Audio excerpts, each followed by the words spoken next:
Him and Artex will talk about the works of Matisse that lead up to his embrace of color and the movement that he co-founds that has come to be known as Fauvism.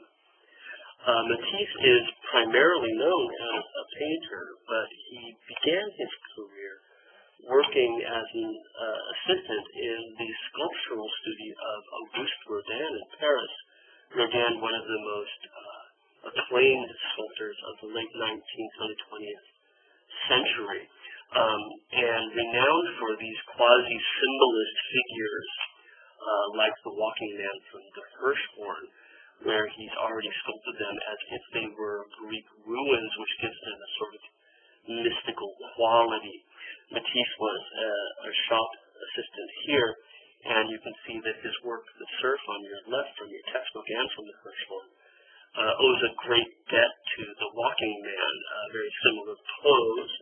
But more important than that is something he picked up from Rodin, which is how to gouge the human figure, to carve it out, and begin to explore the individual forms suggested by the muscles as independent forms from the human anatomy.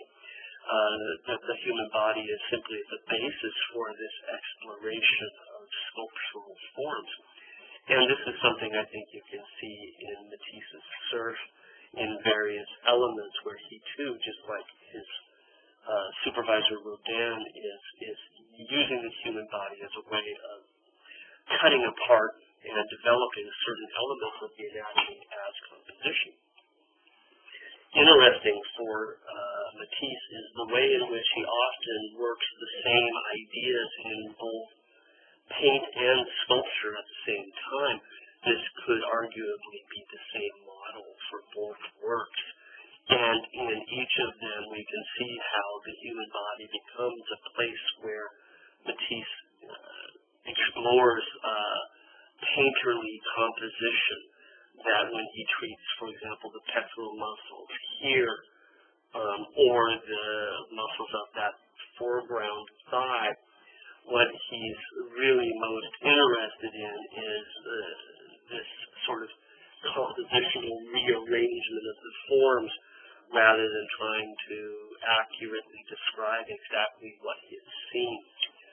His obvious debt in painting, just as his debt in sculpture was to Rodin, his debt in painting is quite obviously to Cézanne. One can look at how he fragments the background into these patches of color as being really quite similar to the way in which Cézanne does exactly the same thing. In fact, you would be quite forgiven for mistaking the Matisse on your right for Cézanne. Matisse owned works by Cézanne. He also owned works by Van Gogh and Gauguin as well. And each of those artists had a retrospective, actually two each, during the first decade of the 19th century, or 20th century. And so these works were, in fact, on everyone's mind. In this work, we see less of immediate impact of Cézanne. It certainly doesn't have that diaphanous, quilt-like effect that Cézanne's work does, but it still continues to fragment the surfaces in a way that recalls quite closely the works of Rodin. He's treating the flesh less like flesh and more like paint, if you will, that the model's back and the muscles of the back become the basis for various aesthetic explorations. The muscles that flank the backbone, for example,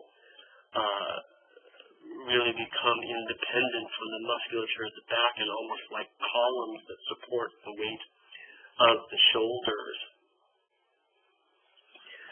For Matisse, even at this early stage, what we see him doing is using his works of art to dialogue with the past, certainly with Rodin, but also in this case with Ingres, the great 19th century neoclassical painter. Matisse loves Ingres, and I think what he loves most about Ingres is the way in which Ingres doesn't allow proper anatomy, where does that leg go, to get in the way of composing the pictures. Matisse once said that he absolutely adored the works of Ang. Whenever they were shown, he tried to go out and see them. And this woman seen from the back at her bath, arranging her hair, certainly is meant as an allusion, a very direct allusion to the works of other artists that come into this dialogue with the past that Matisse is already establishing. Is other works by Cézanne, certainly not the overall style of the painting, but again the idea that the human anatomy is a site for negotiating a kind of dialogue with form.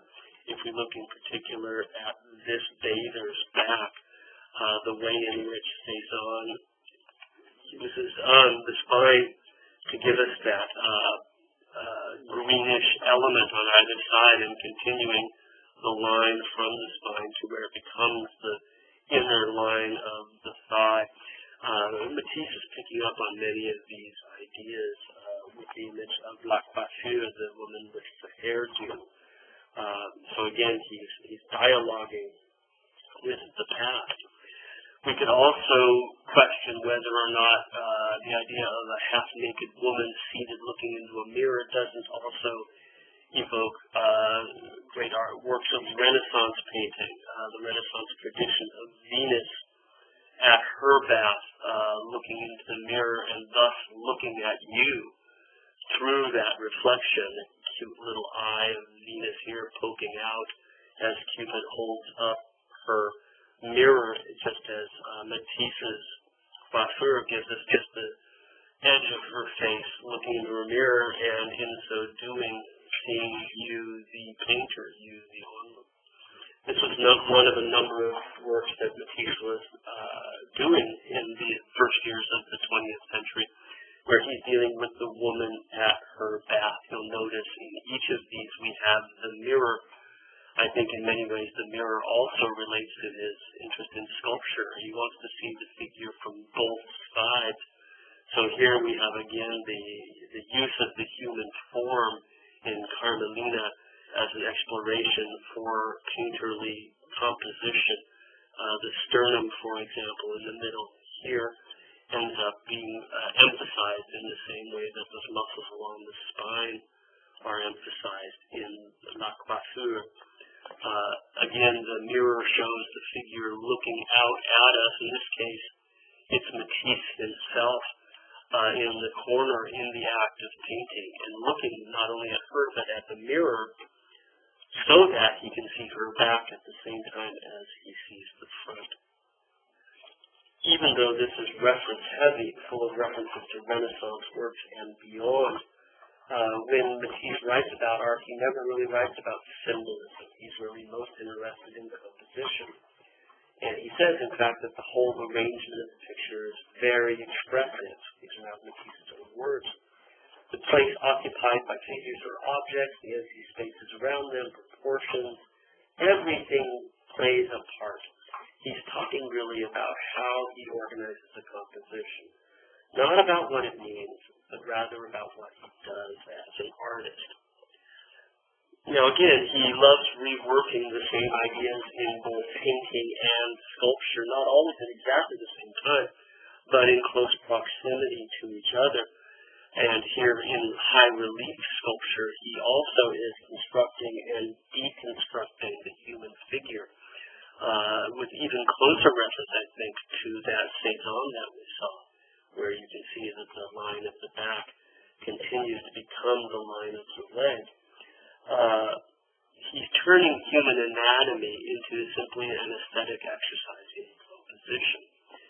And he reworks the theme 2 more times in the next 7 years. Each time he reworks the back, he takes it a step further into abstraction, where the forms that we suggest that he's really interested in become much stronger, the neck element there.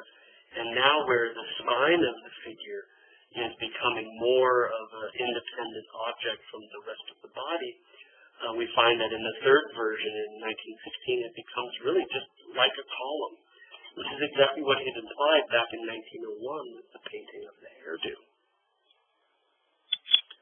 He returns to this series one more time 15 years later, and you can see that in the final one, he's entirely divorced it from the original form.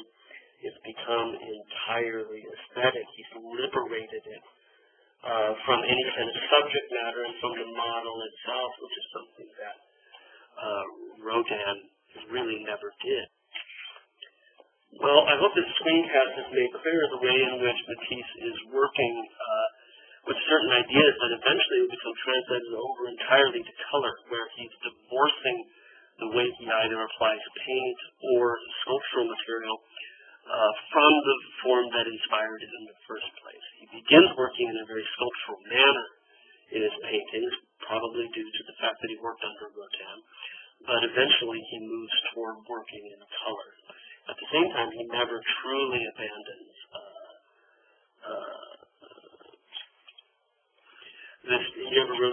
this sculptural tendency.